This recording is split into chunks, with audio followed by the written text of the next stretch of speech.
Hello, classic rock fans and B-movie fans. Today I want to take a little bit of time just to talk about the controversy that's been surrounding the website Channel Awesome these last 2 weeks. I want to talk about it because although this show and I have never been affiliated with that site, the producers on that site and the site's predecessor, that guy with the glasses, was incredibly influential and inspirational to me as a content creator. That site has hosted a great deal of content creators that have not only been inspirational to me as a fan, but also they've been a source of education on things like video editing, framing, hosting, everything that makes a YouTube show. I've learned more or less from producers on that show just by watching them produce content. I've read through the full Google document lamenting all of the abuses on behalf of management at Channel Awesome, all the unprofessionalism that content creators have been subjected to by the management at Channel Awesome, and you start to see a real clear picture of what went on behind the scenes at the website there. And just like any story of workplace abuse and workplace unprofessionalism, there's a deal of empathy that you feel for the people who've been subjected to it. It was pretty depressing to read. Not just because people who I've spent, almost 10 years watching and enjoying and appreciating, not just knowing that those people were treated poorly, but discovering that somewhere that seemed like a dream job, somewhere that seemed like a great workplace, was actually run really poorly and was really abusive towards the people that made it what it was. That in itself is depressing on kind of another level. It would be like finding out if someone like Conan O'Brien or, I don't know, Disney World or somewhere that you just assume that's got to be a great place to work, that's got to be a great boss, and you find out they're actually a monster behind the scenes. That's heartbreaking. You feel a little betrayed. As a fan, I just wanted to talk about my experiences with the site, what it's meant to me, and how I feel about the producers that have left, and what I hope will happen now that all this information is out there. First and foremost, obviously, my original show, the B-Movie Rollout, is clearly inspired by Nostalgia Critic. I discovered the Nostalgia Critic much like everybody else. I discovered him because of the Angry Video Game Nerd back in 2008, and YouTube recommended, Nostalgia Critic and whatever he was reviewing, so I started watching those, and those early reviews are great. I really enjoyed those too. Watching videos like that during my college nights when I was supposed to be doing homework was great, because it was a great distraction. So I became a big fan, and then about a year later, when they added people like the Spoony one and Film Brain, who does Bad Movie Beatdown, those shows I started watching regularly too, and I felt, I've got a video camera, I've got a camcorder, why, maybe I could do this. And in 2009, I started recording myself reviewing old weird movies that I liked, that I didn't think anyone at the time had heard of. So obviously, without that guy with the glasses, I never would have started my own show. I probably would have never came up with the idea. I mean, I've always been fairly open that I feel that my movie review show, especially, is really just a bargain basement bin version of some of the shows that you would find on that guy with the glasses, and I don't feel bad about that. I don't feel any shame. There's nothing wrong with being kind of a ripoff. I definitely saw what they were doing, really enjoyed what those producers were doing, and thought, hey, maybe I can put my own spin on it. As far as my personal interactions with anybody on that site is really limited. I've only dealt with 2 people from the site, basically indirectly. In 2011, Doug Walker, the nostalgia critic, came to Milwaukee for the Anime Milwaukee convention, and my brother and I went to go see him. Right off the bat, I'm not a convention guy at all. I've never been to any of them except for that one, and I really just wanted to go because in 2011, that was like peak That Guy with the Glasses. And he showed up. He was alone, and he did a great Q&A session. I actually got a question answered. At the time, I was prepping Season 2 of the B-Movie rollout, and I knew I was going to review a RoboCop movie. So I thought it would be fun to record him answering a question about RoboCop, and I asked him if he had ever seen any of the RoboCop movies. What are your thoughts on the RoboCop trilogy? You're gonna kill me. I have not seen any of the RoboCop. Oh, wow. Even though I hear they're building a RoboCop statue in Detroit, which is awesome, I have not seen those movies. That's what, there's a few, I think everybody has a few classic movies that they haven't seen. And it's like, they gotta get around to it. That's one of those movies I just haven't seen yet. I'm meaning to get around to it. I gotta see those movies. I wanna see all of them, too. Even the ones that are just like, that was terrible. It's like, no, I wanna see it anyway. You know, because it's just the title alone. You know, so I'll definitely check it out. Yeah. What was just kind of funny about that year in particular, 2011, in February of that year, was the year the Green Bay Packers won the Super Bowl. I'm from Milwaukee. I was very happy about that. And in the playoffs, the Packers had beat the Chicago Bears in the NFC Championship game. And I knew that Doug Walker was obviously from Chicago. And he had done a video about the Cubs once, so I figured he was kind of a sports fan. So I thought, oh great, I'll ask him, I'll bring up football. What other nerd here at this convention is going to talk to him about football, you know? And sure enough, I get up to him in line and I said, hey, thanks for coming to Milwaukee. By the way, did you catch that NFC Championship game? And he just got that big, you know, the Doug smile, the big toothy smile, and he just kind of started signing something, and he was just like, I don't know what you're talking about. And I'm like, yeah, didn't you see that, the NFC Championship game? And he was just like, no, I've never heard of that. And he clearly did, obviously. He was being a good sport. So I said, oh, okay, well, you should check that out, and maybe you could review that for the website. And he laughed and shook my hand, and he was a good sport about it, and it was genuinely a positive interaction. And I got a photo with him. And it was really fun. And again, it was right at that time when That Guy with the Glasses was like at its peak. That's the only time I ever met anyone from the site in person. Just that one convention. The only other person I've had any level of contact with on that site was Obscura Slupa. And what's really kind of funny about her is that she and I were on a different website years ago, and for a very short period of time. See, in 2010, when she was doing her show, Obscura Slupa Presents, she was posting her episodes in the That Guy with Glasses forums, as was I. Now, my show was at the very beginning, and to be honest, those early episodes, even for me, are unwatchable. But, on the other hand, or on the other side of the coin, was Obscura Slupa was posting in the forums a lot, and she was wildly popular. Like, her videos were a big hit, and it kind of felt like she's a step above everybody else here on this forum. And I remember someone in the forums did a top 10 list of like who should be on That Guy with the Glasses, and she was number one. And everyone else who was on that list was, I don't even remember who they were, but like she was clearly someone who was very good at what she was doing and should have been on that site. This guy out of Canada named Adam reached out to, I guess, both of us and some other people and said, hey, listen, I'm trying to put together a content hosting site, and it was going to be called MakingYouStupid.com. I still remember.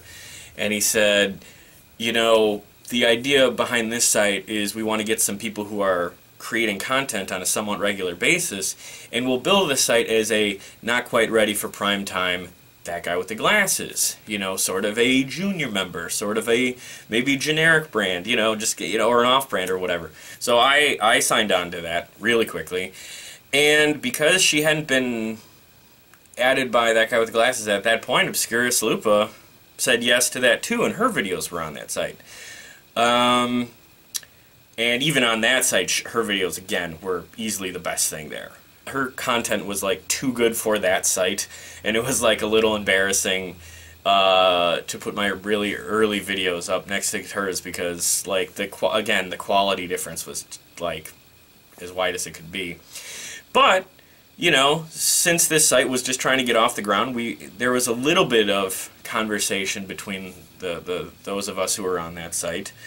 And I remember I asked her to look at one of my videos and give me some pointers. And the advice she gave me back was that the intro song I had was like over a minute long, and she said that's ridiculously long for an internet review show, and I should trim that down. And that seems obvious now, but in 2009 we were, you know, at least I was still trying to figure that out, and that was an absolutely fair constructive criticism, because if you dig in the internet and find my videos from 2009, yes, a couple of them have painfully long intro sequences, because I just wanted to sync up like a cool montage of clips set to a song I liked. It's comical on how bad that was. So her comment was just kind of like a thunk on the back of my head, where it's just like, oh yeah, of course I need to pare this down. So it was like really helpful. It was nice of her just to say that. So like that always stuck with me, is that, you know, she gave me that little bit of advice. And on the next video, I changed the song entirely, and I trimmed down my intro, and, you know, I continued on from there. And shortly after, she was eventually approached to be on That Guy with the Glasses, which kind of added another element of, oh man, maybe they are watching this website.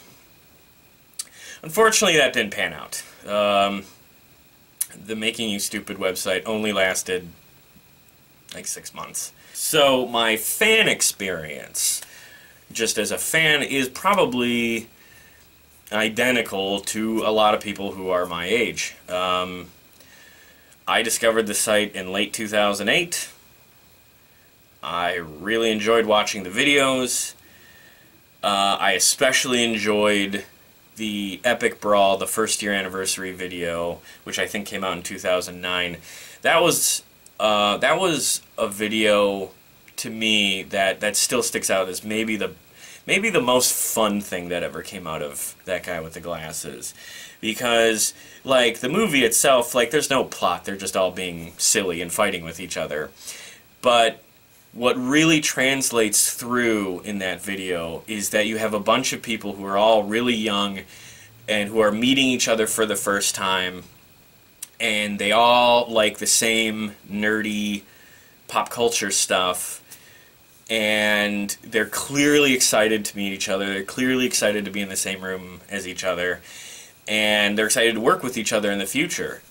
And the crossovers, videos that came out afterwards showed that, and it just seemed like, wow, like a group of people all got in the same room and became a big group of friends, and they're having the time of their lives. It just felt like, who wouldn't want to be in that room with them? Who wouldn't want to be part of that video? It seemed like so much fun. What's sad is that the other year anniversaries, the 2-year, the 3-year, the 4-year, those were less fun, and to the point of the last one was like really bad. And as a fan, hearing that, that really sucks. That really, it almost kind of hurts, because like you see the joy, and you kind of vicariously, you know, live through them in that video, and then you find out what's the tradition that video started. It just gets worse and worse and worse as the years go on. And to the point of the last one, where you read what was going on at the last one, who would want to be there? You know, which is the inverse of the first one. Everyone would want to be at the first one. No one would want to be at that last one. The 2nd year anniversary was Kikassia, and I remember when that came out, that sent the message that Channel Awesome, or that guy with the glasses, was firing on all cylinders. That seemed like the site was running really smoothly. You know, that's what's the craziest part was, like, there was a 3-year stretch from, I want to say, you know, maybe 2009 to 2012, like, in there, where it was like every single day there was multiple videos that were worth checking out, like that you would look forward, like every day you get home from school or work or whatever, and every day there was a handful of videos you'd want to watch. Sometimes they would pile up and I would have like an hour's worth of content I was looking forward to watching. So then you had Suburban Nights, and Suburban Nights was, I think at the time, pretty funny and pretty entertaining. I rewatched it recently. This was the one thing I rewatched. I wanted to see if that held up at all, and I was really disappointed rewatching that. The only part that really holds up as, to me, being really, really funny was Phalus's descent into insanity over the two figures he's carrying around. But they are alive! They're more alive than you!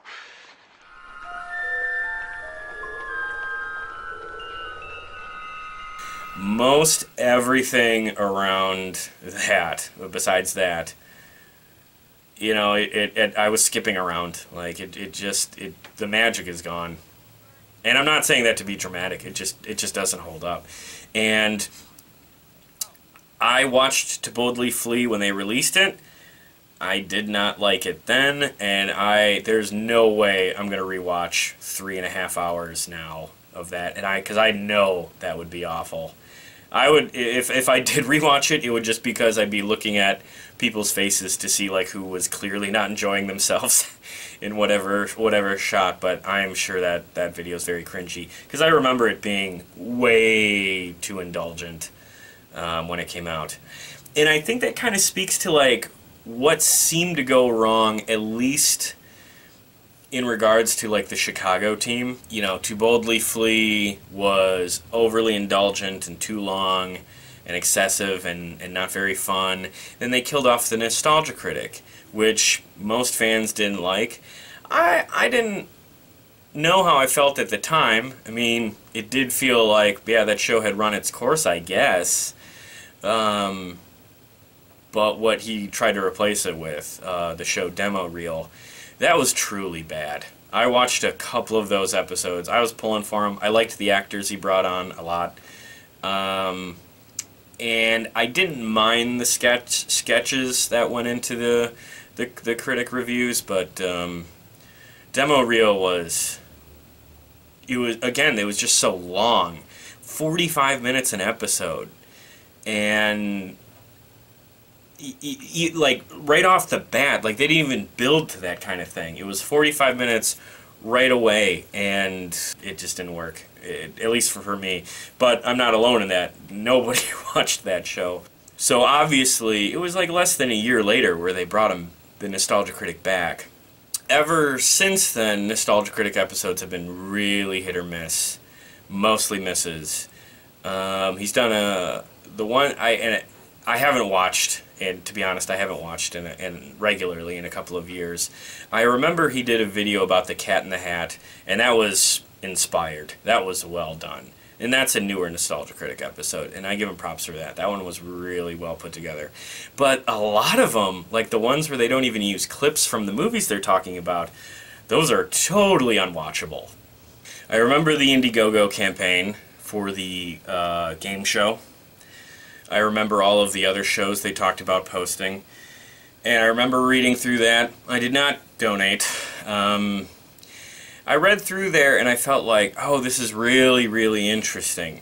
And then there was just a really long wait period before the game show showed up, and with the release of this Google Doc, you kind of find out why. And then you see the problems there was not only that was this whole idea sort of overindulgent and not as good as an idea as they thought it was, but they weren't even up to it on a technical level with some of the sound design aspects to it. So, you know, finding out how incompetent they were on this big lofty goal that was worth some $90,000, that's kind of mind-blowing. You know, if you have a goal for this and you have the fan support to actually put some serious money down into doing it, how do you not have like an ironclad plan to actually produce that content?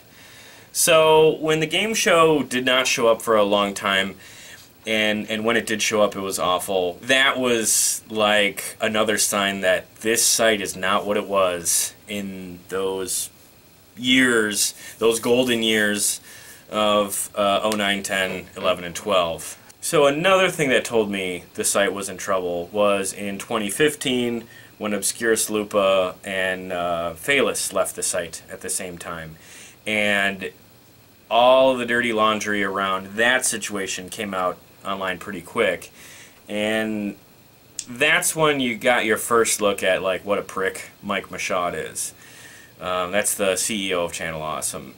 That's really the lesson of the Google Doc, is that not just that Mike Michaud is a deeply unpleasant person, but that guy is not up to the job he has. He's not up to building the brand. He's not up to turning Channel Awesome into truly an industry-leading website.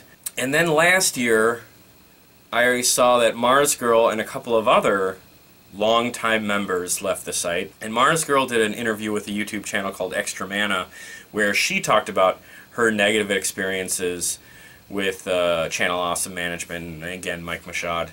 And I remember listening to that and thinking like, okay, so it's not just Lupa, this is a common theme with like longtime producers, and she seems like a really cool person, so it was really sad to see that how often like she was forgotten. You know, neglect is a different form of abuse, and ignoring someone who works for you is really just a different way to mistreat somebody. So hearing her talk about her story was really depressing. And so here we are now. There was a Twitter storm 2 weeks ago where all kinds of members, ex-members of the site, were commenting to each other. I tried to follow some of the threads. It got crazy. And then they said they were going to put up this Google Doc, which they did last week. And it is having a wild effect. Other websites are writing about it. People are paying attention. The complaints in the Google Doc are not just sour grapes. There's genuine complaints of patterns of abuse, patterns of neglect, and patterns of unprofessionalism. And I really admire that they're putting all this out there, because bad behavior shouldn't be rewarded. What they want from all of this is incredibly reasonable. They want a genuine apology. Channel Awesome's statement did not sound like a genuine apology. It sounded like something out of a political consulting firm. We're sorry if you're offended.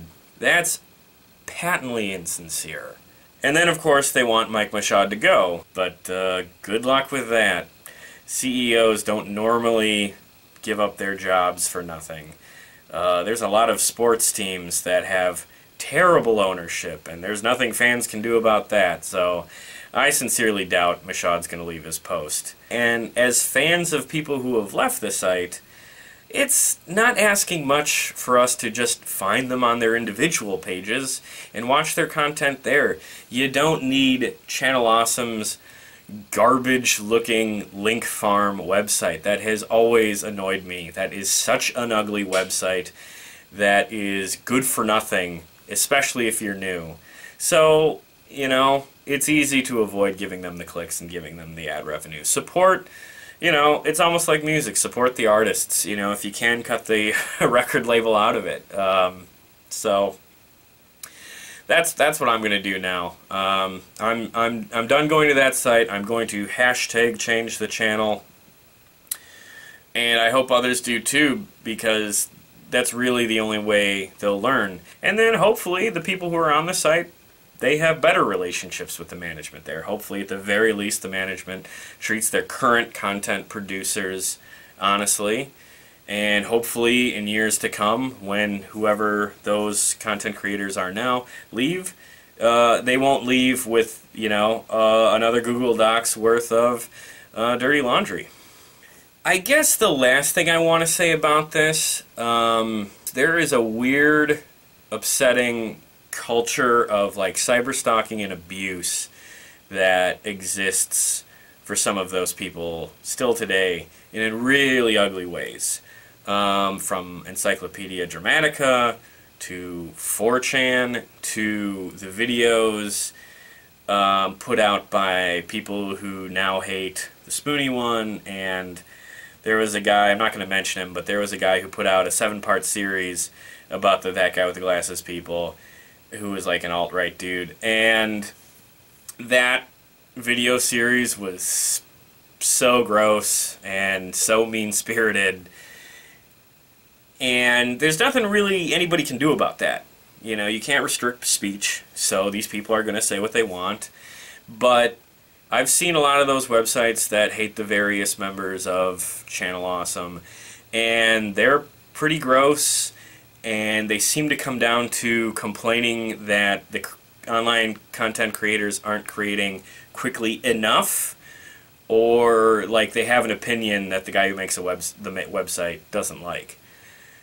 And that's insane. Like, I will say this. Had I been on the site and had someone put up like a hate website dedicated to hating me, I would have taken one look at that and probably quit producing content. I don't have the skin for it. And I just don't think that's talked about enough. It's insane, some of the really nasty stuff you can find about some of these people. And Channel Awesome, I think there were probably strategies, there were things that the management of Channel Awesome might have been able to do to protect them a little bit more, or address that, or at least react in a way that says, hey, listen, we know you're getting hate, but, you'll always, be family here. And maybe just some, like, compassion to counteract some of the weird, gross hatred that's out there. So I just feel like reading through this Google Doc and knowing that they have to worry about or deal with instances of cyberstalking and online abuse from disingenuous fans, it really sucks that on the other end of it, they're getting ignored and neglected and mistreated by their own management and exploited. It really makes the whole industry of online video production look really unappealing. I would not want to go through what they've been through, especially now knowing that the company that they really helped get off the ground and made something special with, that company didn't support them in the way it should have. So I think it's really important that now as fans, we know the blinders are off, we know what the situation is, the truth is out there. I think as fans, it's up to us to support these content creators as best we can. Seek out their individual channels, take a look at their Patreons, be there for them. And if anything in that Google document disgusted you or made you upset, do what you can to maybe just maneuver around, the Channel Awesome website. And maybe look at the Nostalgia Critic videos with fresh eyes. I watched a newer episode earlier today just to see like where he was at. And the ads he has on now, he acts in, and they're like part of the video production itself, along with all the other ads that are already on the video. Seeing that now, and knowing that his management team was really harsh on Obscurus Lupa and others about adding mid-rolls back in the Blip.tv days, it is really sick, and fairly hypocritical. Hopefully this is all one big teachable moment, but only time will tell. So with that, I would just like to say thanks for watching me on this channel. If you're a fan of B-movies and you want to see a bargain bin basement version of That Guy with the Glasses and shows like that, you can check out my series, The B-Movie Rollout. I have 3 seasons worth of that. Have at it. But if you're a classic rock fan or a rock and roll fan, I would invite you to watch my show Play That Rock and Roll. And finally, I also do novelty board game reviews on this channel. Those are comedy-based. They're a lot of fun. I would invite you to check those out as well. So please hit subscribe on this channel. Please check out the hashtag #ChangeTheChannel on Twitter if all of this is news to you. And read through that Google document and see what you think. With that, I will say goodnight. Change the channel, Marge!